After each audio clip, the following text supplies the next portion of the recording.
Sementara itu, Herawan Utoro selaku kuasa hukum tersangka dugaan korupsi dana hibah pembangunan gedung SMA Mujahidin Pontianak merasa keberatan atas penetapan tersangka dan penahanan kliennya oleh Kejaksaan Tinggi Kalimantan Barat. Merespons hal ini, Kejati memastikan penahanan sudah sesuai prosedur. Ismuni selaku Ketua Lembaga Pembangunan Yayasan Mujahidin dan Mulyadi Rahyono selaku pembuat RAB dan Ketua Tim Teknis Pekerjaan Pembangunan Gedung SMA Mujahidin resmi jadi tersangka dan ditahan oleh Kejati Kalbar dalam kasus dugaan korupsi pembangunan Gedung SMA Mujahidin Pontianak. Kuasa hukum tersangka Herawan Utoro merasa keberatan dengan penetapan tersangka dan penahanan kliennya. Menurut Herawan, kliennya dipanggil Kejati pada jam 12 Senin siang sebagai saksi. Namun malam harinya langsung ditetapkan sebagai tersangka dan ditahan. Herawan juga menyesalkan pihaknya tidak mendapat penjelasan dari pihak Kejati secara terang benderang atas kasus ini. Kalau adanya korupsi dalam pemberian hibah ini kita tidak tahu. Ya. Mungkin kan di media pun juga tidak jelas juga. Kayak saya juga baca media.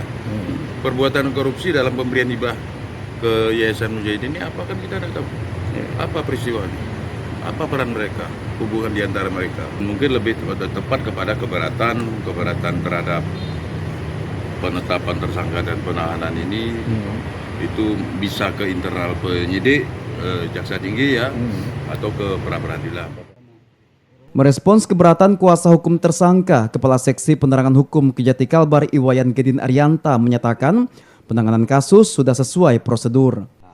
Prosedur dari penanganan tindak pidana korupsi apabila seyogianya kan dipanggil sebagai saksi. Begitu ada bukti permulaan yang cukup untuk menetapkan seseorang sebagai tersangka, hari ini ditetapkan, hari ini juga kalau itu untuk mempercepat dari proses penyidikan, penyidik menyimpulkan bahwa itu bisa dilakukan penahanan untuk supaya tidak mengulangi tindak pidana, tidak menghilangkan barang bukti. Hari ini juga penyidik menetapkan kedua tersangka ini. Iwayan Gedin Arianta juga bilang Kejati masih mendalami kemungkinan ada tersangka lain dalam kasus ini. Doris Pardede, Kompas TV, Pontianak, Kalimantan Barat.